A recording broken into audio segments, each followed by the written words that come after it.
at some point, the reality is going to set in and you're going to realize, I have to do this for how many more days this homeschool year? I have to do this for how many more years? How many more children? And so we need to adjust and make changes. So again, we don't get to that point that the burnout then leads to making some decisions that you wouldn't have wanted to make earlier. Welcome to Little by Little Homeschool Podcast, where you'll learn tips and strategies that will empower you to home educate your children. I'm Leigh Nguyen, a homeschool mom of over 12 years, which includes 2 graduates. When I started homeschooling, I was pretty much on my own and was desperate for encouragement and help. My mission is to be a source of encouragement and help to you. Whether you are just beginning your homeschool journey or you're deep into the homeschool lifestyle, Little by Little Homeschool wants to help you stay the course, because all the time you are investing into your children is completely worth it. If you're ready to take your homeschool to new levels, keep listening. Today's episode is such an important conversation when it comes to homeschooling long term. And that's the goal, right? To homeschool long term, to continue with this as long as the Lord leads you to do so. When you reach the point of burnout, you have a higher chance of quitting, of leaving the homeschool lifestyle, of not homeschooling any longer. And so that's why we need to address burnout, because burnout can very easily lead to making decisions that you wouldn't otherwise make when you're rational and when you're not burned out. And that's why we're going to talk about this today. But before we do that, I want to give you a reminder that if you are attending Teach Them Diligently Convention in Dayton next week, send me an email because we're going to plan a coffee date for whoever wants to get together. So send an email to info@littlebylittlehomeschool.com, and I'll send you the details of the day and the time and where we're going to meet up. And so I'd love to be able to see you in person. Meanwhile, be sure to listen to Monday's episode, that's this coming Monday, the one that's coming out in a couple more days, for a new resource that I get asked about all of the time. And so I was like, you know what? I got to put this together. Instead of just trying to give a sentence or two answer, let's just meet the need that a lot of you have expressed. So we're going to talk about homeschooling now. And when we start our homeschooling, we are typically on cloud 9. And you might be a little apprehensive, but still there's lots of excitement that keeps you going and keeps you motivated and keeps you positive. But then there's something that creeps in, and maybe it's at the end of the first year. It might not be for a few years. It took me a few years to be able to reach this point, or it might be halfway through every single school year. If you're encountering that, the every single school year, I want you to go back and listen to an episode I talked about, like the mid-year slump that we can easily reach and how to get out of that, and I will link that in the show notes. But homeschooling, it really is a big undertaking, and it requires a lot from you as a homeschool mom. And as a mom, you're very emotionally involved in this task that you have now taken on of educating your children. And you should be. You should be emotionally involved, and you should be really invested in this. And so in the beginning, you have an ideal. And this in the beginning can be in the beginning of your beginning of homeschool. It can also be something that happens every single homeschool year. It's kind of like, we look back on something with rose-colored glasses. You might get to the end of the homeschool year and be like, oh, I'm really glad that's done. I could use a bit of a break. And you start back again, up again, and new resources and a new fresh perspective of it. So it's something that, we have this blissfulness that comes with the very beginning and then also the beginning of every single homeschool year. But at some point, the reality is going to set in and you're going to realize, I have to do this for how many more days this homeschool year? I have to do this for how many more years? How many more children? And so we need to adjust and make changes. So again, we don't get to that point that the burnout then leads to making some decisions that you wouldn't have wanted to make earlier. Now, this doesn't mean that you don't make decisions and you don't change course, because that can often happen. There's nothing wrong with that. But think to yourself, what would myself have made a decision if I had been in my right mind? And I've been there before too. Started to make some rational decisions, and that's when I have my husband. And I have said to him sometimes with a major life decision or a major something that's coming up, and I'll say, in this moment, I'm going to want to quit or I'm going to want to make this decision. But before we get to that, I want to tell you right now that that's not the decision that I want to make. And I want you to remind me of this. So our husbands can be a really great resource for that. And when he reminds you of it, take it gracefully. Do not hold it against him. He's just reminding you of the words that your former self wanted to tell your future self. In homeschooling and all the other roles that you play in life can build up to a point where you feel overwhelmed and like something has to go.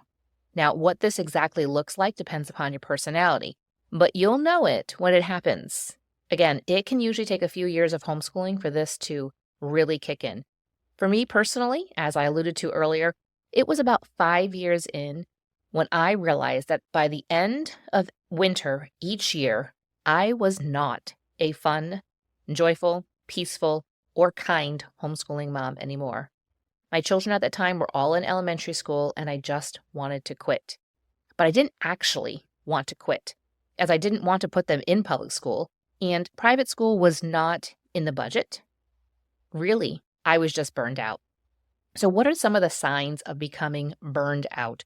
What does it look like? I'm going to give you a list here. Maybe jot these down or say to yourself, yeah, I've got that one, that one, that one. So maybe tally up the number that you have. So here are some signs that you are stressed out by the thought of following your homeschool routine or homeschooling your children in general. You might feel hopeless. You might be depressed when you start thinking about your homeschool. It might seem like no matter what you do, it's never good enough. You may have a lack of motivation or even desire to homeschool your kids. This next one's a really big one. You might get angry more easily and over smaller things than you normally would. You may feel a resentment about homeschooling. You may resent your children. Even if the situation, it's not necessarily their fault. It was your decision to homeschool them, but you hold it against them. And it might seem like all the fun, excitement, and joy of homeschooling, that it's gone. Now, these signs that I just mentioned, they may exhibit themselves in you being less patient or even overreacting to things that normally wouldn't be a big deal to you. Your emotions at this time, they are heightened and they are displayed much sooner. Burnout can lead to feelings of guilt. It'll lead possibly to wanting to quit homeschool, and then it might impact other areas of your life. Quitting homeschooling isn't necessarily the solution, but recognizing burnout when it shows up, that is actually the first step. And know that burnout will happen. Don't say it won't happen to me. Like I said, by year 5. So this is something that probably started creeping in by year 3, year 4, and then year 5, I was like, okay, this is a pattern and this is not a good pattern. So don't think it can't happen to you. It might not be even that soon. It might be year 7, you kind of start to get a little, and then 8, and then 9. And maybe it's even year 10, you're just like, I'm just done. And you want to quit. No homeschooling parent is immune to burnout. So don't say it can't happen to you. So what are some of the causes? Before we figure out what can we do about this, we have to know what the causes are. Because if you don't know the reasons behind something, you can't make a decision and find a solution for it. And one of the causes of burnout is overcommitment. And this can come from filling up your schedule, either with activities or curriculum, and it's just too much. It could be a combination of those things. It could be just activities, just curriculum, or a combination of them, and you have just overloaded your schedule. Sometimes this comes about from a comparison trap. You might be adding too much because you feel like you have to. You're comparing yourself to a friend or to social media or to homeschool books or to other homeschool moms or just what you think that you need to do. When we compare ourselves, our children, and our homeschool to others, we can pile more and more on. Or maybe we just have raised the bar too high for what is actually physically possible to do in a day. The second cause of burnout is a lack of taking care of yourself and realizing that you actually have needs. And so as a mom, we usually tend to put everyone and everything else first. And your heart is in the right place. But as time goes on, you can become less effective at everything because your cup has not been filled up. and you can only run so fast for so long. The third sign of burnout that I tend to see is the outside world. And I alluded a little bit to this. This can kind of come into the overcommitment. But the burnout can come because maybe you're in the midst of a family crisis. You might have relationship concerns. There might be instability in the world. You might be just worried about everything that's going on in the world. Or you might just be in a tough season in life. And these things can contribute to that sense of feeling overwhelmed and therefore lead to burnout. So now you know some of the signs of burnout. You know some of the causes of burnout. What can we do about it? Because we are all about solutions here at Little by Little Homeschool. Remember, everything is going to feel great when it comes to homeschooling until it doesn't. Sometimes burnout can just suddenly appear. But if you stop and you kind of look back and be like, oh, I started to see some signs a couple days ago, a couple weeks ago, or maybe even a couple years ago. So take the suggestions I'm going to give you to heart and then begin to implement them at the first sign of burnout. Or even better yet, try and fit them in from the beginning of your homeschool journey overall, beginning of your homeschool year, and at the very least, today. And then each year that comes, if you start to implement these, you will notice that the impact of burnout is less. So what can you do? The first thing is to go back to your vision statement. Revisit why you're homeschooling and what you want to accomplish in it. If you don't have a vision statement, you need one. And we will do that together in your homeschool blueprint. It is the foundation. And this is one of the reasons why. Because when you reach the point of burnout, the point of wanting to quit, you go back to that vision statement and you can reorient yourself, your homeschool, and the direction that you have. You can get that information about your homeschool blueprint at littlebylittlehomeschool.com/blueprint. I cannot impress upon you enough why you need a vision statement. You're going to come back to it over and over and over again. It's not something that you just do one time and you put aside. It is the foundation of your homeschool. So once you go back and you revisit your vision statement, you're going to look at some goals and you're going to see, have you been meeting those goals? Maybe those goals were too crazy, too lofty, and we need to adjust those goals. And that's okay to do too. But when you go and look, sometimes you think you're not making any progress, but you go back and you look at those goals, maybe that you set at the beginning of the homeschool year. You look at your vision statement and you think you've gone completely off track and you start to say, no, we haven't. Actually, I'm seeing some progress in these areas. And that will help you to know that what you're doing is worth it. The second thing that can be done is to take a look at your schedule. Maybe the solution is just simply to step back from some commitments that you have outside the home. Maybe it's to step back from some of the commitments. Maybe it's to step back from a lot of the commitments. Maybe it's to step back from all of the commitments. But evaluate, what are you doing outside of the home? And is that leading to you being stretched thin? Is that leading to the burnout? So evaluate what is actually realistic, what is actually necessary. Cut out the things that you are doing that don't align with your family's vision. Then also take a look at your curriculum. Have you added too much curriculum? Are you doing just too much? Pare down if needed. Pare down the amount of curriculum you're doing. Or even take a look at the curriculum and think, we're trying to do too much of each thing. Curriculum creators might create something that's really great. It might be a super huge, like bulky curriculum. There's a lot in it.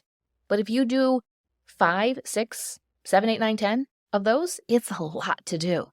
So figure out what is actually necessary in those things. Maybe you can outsource some of your subjects if possible. Maybe there's a co-op, or maybe there's just simply another mom that you can get together with, or maybe it's an online resource that you can use. Or you can cut down on that subject and maybe you are just allowing them to watch some science videos instead of actually doing the reading. Or find a program that actually has like an audio portion to their books. So maybe a family member can help you out with some of these subjects, a friend or a tutor, but figure out where can you do something to your schedule and what exactly you're doing. So first one is to go back to your vision statement. Number 2 is to take a look at your schedule. Number 3 is to give yourself some time. Like I mentioned earlier, the cause of burnout might be because you are neglecting yourself. You can't pour into others if you don't have anything to pour out of you. So take some time to evaluate and honestly admit to yourself what you need. Maybe it's something simple like Once a week, you get to run out and go alone to run some errands or to sit at a local coffee shop. Maybe you get to want to spend like a weekend away every few months or once a year. Maybe it's something just even more simple and joining a mom's group or a Bible study. Maybe it's having an hour alone each afternoon while everyone naps or plays quietly in their bedrooms. What is going to fill you up? Put it on the calendar, whether it's literally written on a calendar, or put it into your routine or your schedule for the day, the week, the month, and then carry through with it. Also, make sure you're getting rest. I know that when we have little kids, they can be up often at night, and so factor that in. If you think you're going to be up a couple times at night, go to bed an hour earlier so that hopefully you can maybe get that rest, but try to get the rest that you need. Don't burn the midnight oil and then be up with the morning sun. The fourth suggestion I have is to take some time off. If you are burned out right now, exactly this moment when you are listening to this podcast episode, it might be the middle of a homeschool year. Take a break. Yeah, I said that. Take a break. Block out a few days or a week and do nothing or go do anything. You could turn it into field trips. You could just simply rest. You could just have some fun. You could just live life with your kids. I give you permission. Let me tell you a little bit about my journey. I realized that following a traditional schedule led me to burnout by February each year. So what I mean by traditional schedule is starting around when the school would start in September and continue going. Now, I don't know if it's like this where you live, but we previously lived in Pennsylvania, and I didn't notice that they had a ton of breaks. I didn't take the days off the teachers had in service. They might have had those. I didn't take those days off, but where I live in New York, they tend to have a lot of breaks. Like there's a fall break, there's a Christmas break, sometimes for 2 weeks, there's a winter break, a spring break. There's just random days, these random holidays. So I would follow the traditional schedule, but I didn't take any of those types of days, those days and those weeks off. And so when I started to notice that by February of every year after I would start, typically early September, I was burned out. I realized that going hardcore at homeschooling for 9+ months, which is beyond the February, but starting in September and then going through the spring, it was just too much. And it didn't lead me to a very good place by mid-school year. I mentioned that earlier. I was not a very good homeschool mom. So my solution was to homeschool more year-round. And we changed our first day from September. We moved it up to mid-August. And then my goal was to be done by late May or early June so that we would have some time off in the summer. And I used to then do, I would take a look at my calendar and figure out when we didn't want to do school. And I began to take off for certain days like birthdays. I actually ended up shortening our Christmas break. I was like, we don't need 2 weeks off. And if we weren't traveling over Christmas, I was like, we definitely don't need 2 weeks off. What are the days that we actually do want off? Oftentimes we were just home and not doing anything between Christmas and New Year's. I was like, I didn't make them do school on December 26th, but we would wait maybe a couple of days and then do a couple of days. And it was okay. So then what I ended up doing was I started implementing a 6 weeks of school and 1 week off from school. And my kids probably, I don't know if they really necessarily needed that week off. It was really, from the beginning, it was for me. I think they did end up enjoying it and appreciating it, and it really was a good thing. Most of the time, I would start to notice, like I wasn't keeping track of my schedule that I had kind of laid out. And granted, I wasn't like, we have to do this or we'll be off or whatever. But I could tell that when I was getting to week 5 and I was like, I'm starting to get stressed. I'm starting to not be a good homeschool mom. I'm not patient in my motherhood. It was affecting my marriage. And then I would take a look at the calendar and be like, oh, we're in week 5. That makes sense. And I was like, okay, we can power through and do this well and then do week 6. And then I have a week off. And so my kids would enjoy that week off. They would play. They would just work on their hobbies, that kind of stuff. And for me, my way of saving my brain and my emotional state was to do some type of DIY project. I think one time I renovated the kitchen. It wasn't like that crazy, but I would paint a room. I would do I would just do something. And that was actually very cathartic for me. It was that was my therapy. So you don't have to do that. You can just sit around if you want to. It's whatever's going to kind of fill you up. But I enjoyed that flexibility that we could do whatever we wanted during that week. So that was a great solution for my family for a time. I did end up switching back to a more traditional schedule when my kids started taking college courses online, and then definitely now because they get jobs in the summer, that kind of stuff. So just know that if you make this decision to change your calendar and when you homeschool, it's not permanent. It can be temporary. That's okay. Another huge blessing to homeschool moms is to find your people. I highly encourage you to find your tribe of like-minded homeschool moms where you can share your heart and you can share your life with. You can be who you really are and you can encourage them. They can encourage you. And knowing that you aren't the only one to experience this burnout will really help, especially when you have in real life friends.